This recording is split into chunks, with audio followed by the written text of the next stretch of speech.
আর কিছুক্ষণ আগে লাভপুরে অভিষেক বন্দ্যোপাধ্যায় তিনি সভা করলেন, আর অভিষেক বন্দ্যোপাধ্যায় নামতেই মূল মঞ্চে আগুন ধরে যায় বলেই খবর পাওয়া যাচ্ছে। একেবারে সেই ছবি আপনাদের সামনে রেখেছি। মঞ্চে হঠাৎই আগুন ধরে যায়, দমকলের কর্মীরা সেখানে ছুটে আসে, কিছুক্ষণের মধ্যে আগুন নিয়ন্ত্রণে আনা সম্ভব হয়। কিন্তু কিভাবে এই আগুন লাগলো আমরা জানবো আমাদের প্রতিনিধি ভাস্কর মুখোপাধ্যায়ের কাছ থেকে। ভাস্কর, দেখো, অভিষেক বন্দ্যোপাধ্যায়ের সভা ছিল আজকে লাভপুরে এবং তিনি সভা শেষ করে যখন হেলিপ্যাডের দিকে যান, ঠিক তার কিছুক্ষণের মধ্যেই মূল যে সভামঞ্চ ছিল সেই সভামঞ্চের উপর অংশে সেখানে আগুন লেগে যায় এবং দাউ দাউ করে আগুন জ্বলতে শুরু করে। চারিদিক থেকে চেঁচামেচি শুরু হয়, ছোটাছুটি শুরু হয়। তার মধ্যে ফায়ার ব্রিগেড এবং পুলিশ ঘটনাস্থলে চলে আসে এবং তারা প্রথমে এই আগুন নিয়ন্ত্রণ আনার চেষ্টা করে। প্রথমে যে ফোম ছিল সেই ফোম দিয়ে আগুন নিয়ন্ত্রণ আনার চেষ্টা করা হয়, কিন্তু সেই আগুন আরো বেশি জ্বলতে শুরু করলে তারপরে সেখানে জল ছেড়ে নয়। এবং পুলিশের যেটা প্রাথমিক ধারণা যে শর্ট সার্কিট থেকেই এখানে আগুন লেগেছিল, কারণ যেহেতু এখানে কাপড়ের পাশাপাশি উপর অংশে পলিথিন দিয়ে প্যান্ডেল করা হয়েছে, তাই এই যদি আগুন নিয়ন্ত্রণে না আসতো তাহলে কিন্তু বড় ধরনের একটা দুর্ঘটনা ঘটার আশঙ্কা থাকতো। ধন্যবাদ ভাস্কর।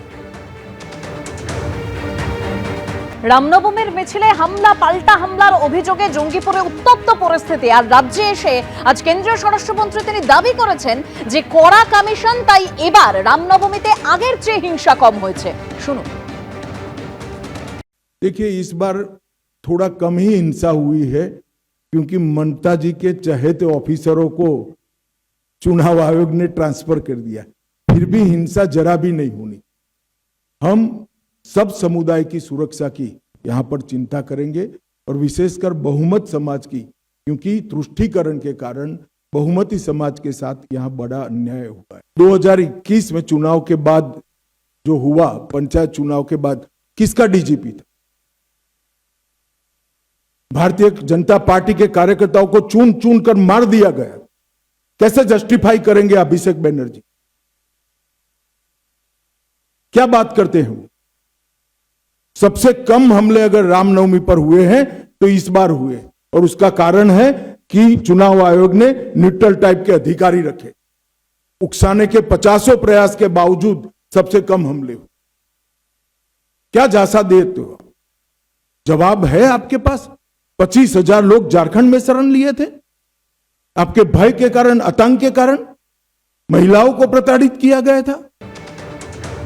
অমিত শাহর বক্তব্য শুনলেন। আর আজকে লাভপুরের সভা থেকে অভিষেক বন্দ্যোপাধ্যায় বলছেন যে বিভিন্ন জায়গায় রামনবমীর নামে দাঙ্গা লাগানোর চেষ্টা করা হচ্ছে, আক্রমণ করেছেন তিনি।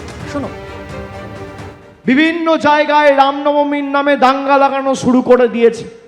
আচ্ছা, আমরা দুর্গাপুজো উৎসব পালন করি, 10 দিন ধরে বাংলায় দুর্গাপুজো হয়, কোথাও দাঙ্গার খবর পান? আমরা দীপাবলি ধুমধাম ভাবে পালন করি, কোথাও দাঙ্গার খবর পান?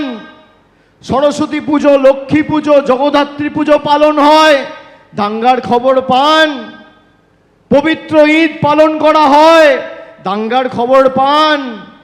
বড়দিন, নতুন বছর, পয়লা বৈশাখ পালন করা হয়, গুরু নানক জয়ন্তী, মহাবীর জয়ন্তী পালন করা হয়, দাঙ্গার খবর পান? বিজেপি মানেই দাঙ্গাবাজ। আপনি আপনার পাড়ায় যান, আপনার এলাকায় দেখুন, ডান দিক বাঁ দিক চেয়ে দেখবেন কোনো ভদ্রলোক, সভ্য লোক, মার্জিত লোক, শিক্ষিত লোক বিজেপি করে না। যত চোর, ছ্যাচোর, চিটিংবাজ, 2 নম্বরি, মাতাল, যত 2 নম্বরি, ভুঁইফোড়, ভাঁওতাবাজ দেখবেন সব বিজেপি। মদ খেয়ে রামনবমী করছে, তরোয়াল নিয়ে রামনবমী করছে। আপনি ভাবতে পারছেন প্রভু রামকে কত নিচে নামিয়েছে? যেখানে রাম মন্দির হয়েছে সেই অযোধ্যা বিজেপিকে প্রত্যাখ্যান করেছে, সেই অযোধ্যায় বিজেপি হেরেছে, প্রভু রামের জন্মভূমি যেখানে।